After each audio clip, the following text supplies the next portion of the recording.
फार मोठा major factor आहे. कारण बिहारमधले जे दारिद्र्य बघितलं, गरिबी पाहिली तुम्ही, दारिद्र्य रेषेखाली राहणारे लोक पाहिले किंवा स्थलांतरित लोक पाहिले, आणि स्थलांतरित लोक यावेळेला पहिल्यांदाच पुरुषांचं मतदान जास्त झालंय. अगदी. सर थोडंसं आपल्याला थांबवतीये, बाळासाहेब थोरात बोलतायत, तिथे आपण जातोय. गोष्ट पहिली लक्षात घेतली पाहिजे की अनेक फंडे वापरतात ते, अनेक अनुभव आपण घेतलेले, चंदीगडचा अनुभव असेल किंवा इतरही अनेक अनुभव पाहतो आपण.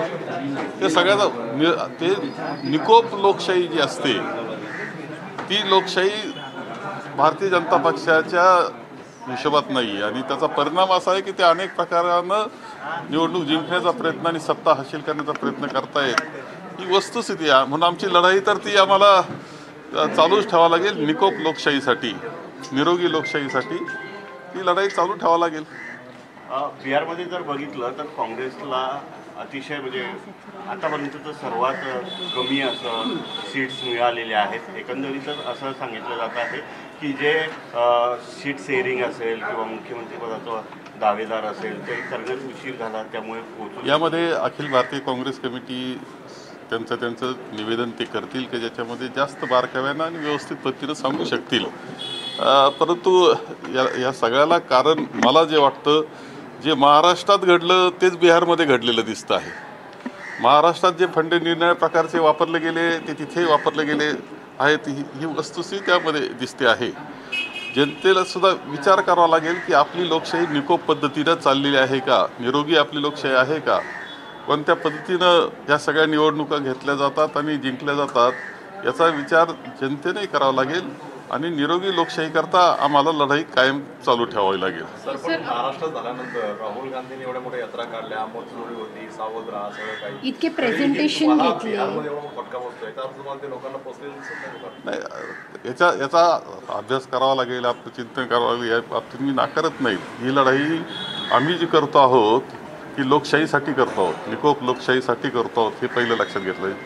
जय पराजय हा तर निवडणुकीचा भाग आहे. आपल्या राज्यघटनेनेच पक्ष दिलेले आहे, मतांतरं दिलेले आहेत, पक्ष सत्ताधारी दिला, विरोधी पक्ष दिला, जय पराजय त्यामध्ये आहे. परंतु तो निकोप पद्धतीनं होती का ही प्रक्रिया? माझं मत असं आहे की निकोप पद्धतीनं नाही. अनेक फंडे वापरले जातात आणि त्यातून अशा प्रकारचे सत्ता हासिल करण्याचा, हस्तगत करण्याचा प्रयत्न होत असतो. त्याचा हा भाग आहे. हाच मुद्दा घेऊन तुम्ही महाराष्ट्रामध्ये स्थानिक स्वराज्य संस्था निवडणुका देखील लढवणार आहात. मात्र हा निरोप महाराष्ट्रामध्ये तरी पोहोचेल का घराघरापर्यंत? नाही, आम्हाला तर बोलावंच लागणार आहे. आम्ही पाहिलंय की इतक्या मतदार याद्यांमध्ये चुका होत्या विधानसभेच्या वेळेसच, तरी त्या दुरुस्त न करता 1 जुलैला पुन्हा त्या राज्य निवडणूक आयोगाला देण्यात आल्या आणि पुन्हा त्याच्यावर हरकती मागितल्या. हरकती दिल्यानंतर त्या दुरुस्त व्हायला पाहिजे. तर उलट तिथं स्थानिक जे निवडणूक अधिकारी तहसीलदार ते आहेत ते उत्तर देतात का हे दुरुस्त करण्याचा अधिकार आम्हाला नाही. हे मजजवळ रेकॉर्डवर आहे, मजजवळ. आता हे अशा पद्धतीनं जर चालणार असेल तर दोष तर कायम ठेवूनच यांना पुढं जायचं आहे. म्हणजे ज्या पद्धतीचे अनेक त्यांनी गोष्टी केलेल्या आहेत त्या तशाच टिकून ठेवून पुढे जाण्याचा प्रयत्न त्यांचा आहे, हे स्पष्ट दिसतंय. अंबादास दानवे यांनी आम्ही लढत राहू, पण अनेक लढाईमध्ये तुम्हाला अपयश जरा पाहायला मिळते, त्यामुळे त्याचं कुठेतरी नाही. असं आहे की ही लढाई आम्ही करतोय ती काही स्वार्थाची लढाई नाही आहे. देशाच्या भवितव्याच्या, देशाच्या लोकशाहीची लढाई आहे. आपल्या राज्यघटना तिची टिकून ठेवण्याकरताची लढाई आहे. ती आम्हाला करावी लागणार आहे.